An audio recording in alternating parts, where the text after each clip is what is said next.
Assistant என்ன சொல்றாரு, நான் பெத்தேலுக்கு தேவன் என்ன வர சொல்றாரு, பெத்தேல்ங்கிற ஒரு இடத்துக்கு, பெத்தேல், அப்போ நான் அங்க போறேன் அப்படின்னு சொல்றாரு. அப்போ எலிசா சொல்றாரு, நான் உங்களோடயே தான் வருவேன், நான் உங்களை விட்டு போவே மாட்டேன் அப்படின்னு சொல்லிட்டு எலிசாவும் என்ன செஞ்சாரு, கூட செஞ்சா போறாரு. அப்ப அங்க இருக்கிற தீர்க்கதரிசிகள்லாம் எலிசாட்ட சொல்றாங்க, உனக்கு தெரியுமா தேவன் பரலோகத்துக்கு அப்படியே உங்க எஜமான் எலியாவை தூக்கிட்டு போறாரா அப்படின்னு சொல்லும் போது எனக்கு தெரியும் அப்படின்னு சொல்லிட்டு எலிசா சொல்றாரு.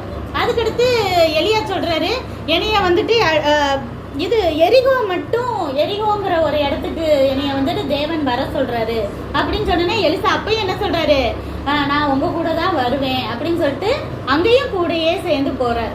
அப்புறம் மூணாவது இடம் யோர்தானுக்கு தேவன் என்ன வர சொல்றாருன்னு சொல்றாங்க. அப்ப யோர்தான் வரைக்கும் இப்ப யார் போறாங்க, எலியாவும் எலிசாவும். யோர்தான்ங்கிறது ரொம்ப தண்ணி ஓடுற இடம். அப்ப எலியா என்ன செய்யறாரு, எலியாக்கு நிறைய வல்லம் இருக்கிறதுனால அவரோட ஷாலை வச்சு இப்படி அடிக்கிறாரு.